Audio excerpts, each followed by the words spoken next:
things are working here. Why not?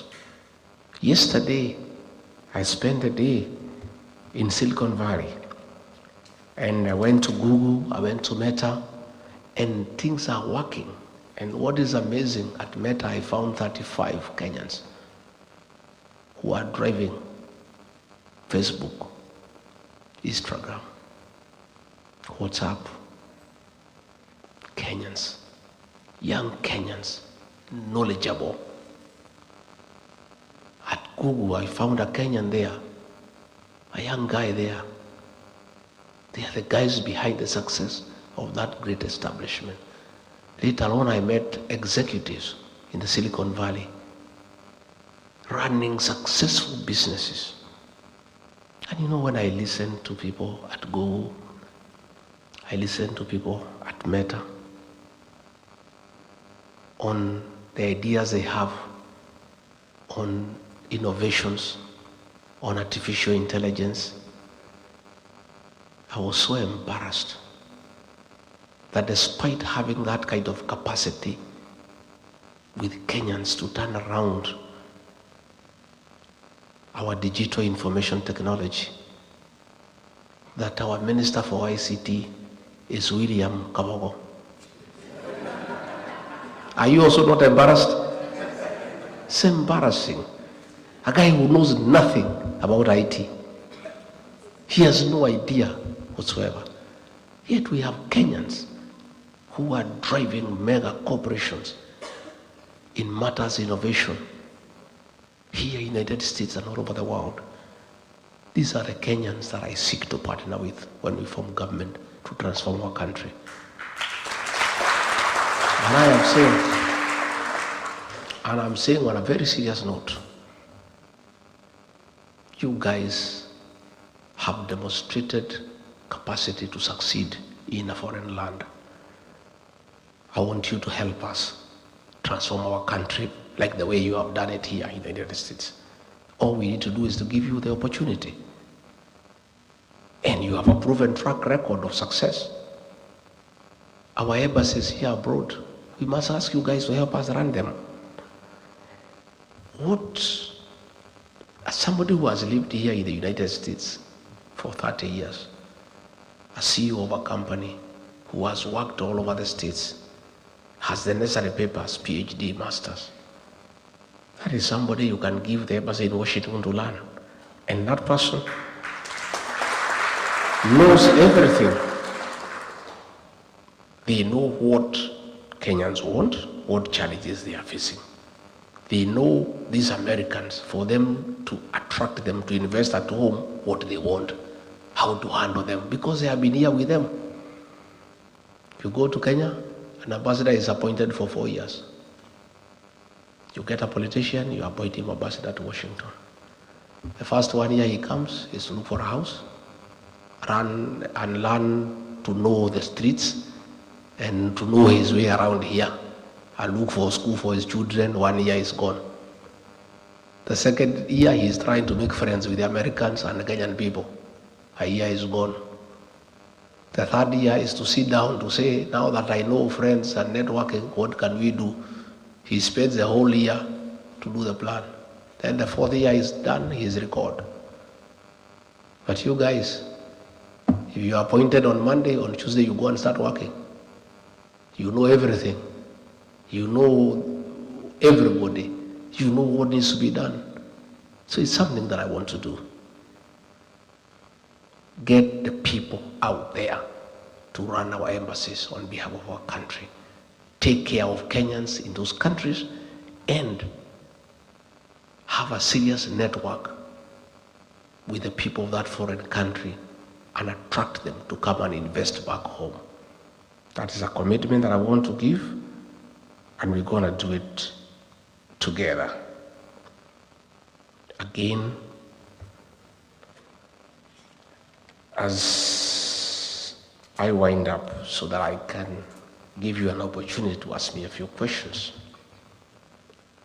there is a bill that was brought in the Senate here calling for an investigation to facilitate the reviewing of the relationship between Kenya and the US in matters, the status of non-NATO ally. And I want to ask you to lobby your senators and your congressmen to support that bill by giving facts of what is happening back at home, which you are aware.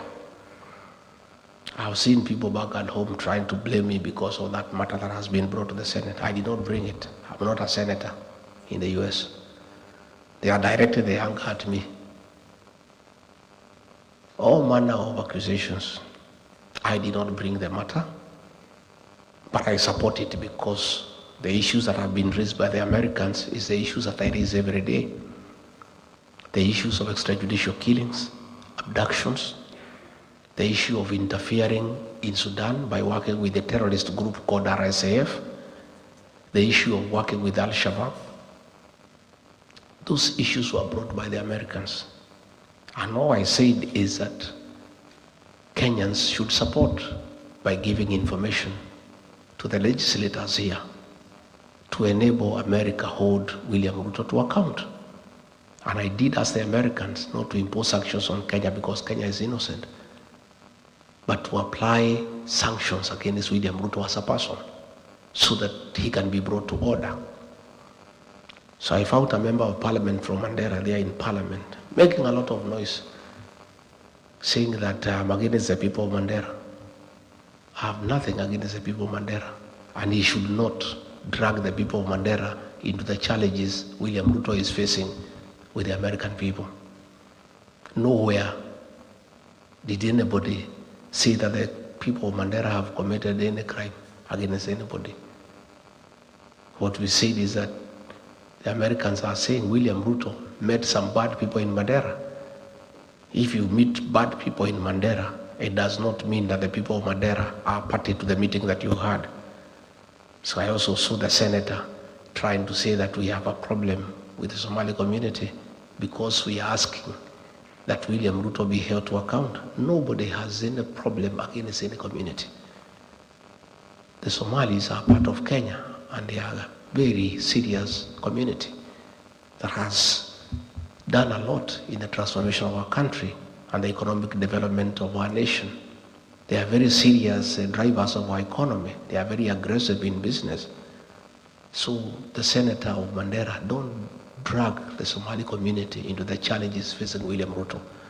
It's William Ruto who is being told to account by the Americans for his activities with the terrorist organizations.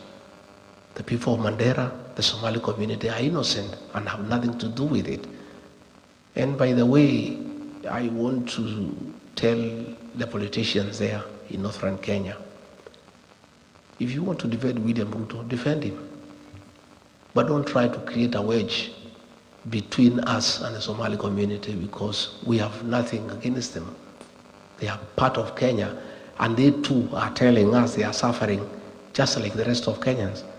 And it doesn't mean because Aden Ware is eating, the Somali community are eating. They are also complaining of marginalization. They are complaining of bad economic times. In fact, the Somali community, more than any other, has really borne the brunt of extrajudicial killings and forced disappearances for a long time. So let nobody try to create a wedge between those opposed to William Ruto and communities. Let William Ruto answer the Americans for what he has done and what he has not done.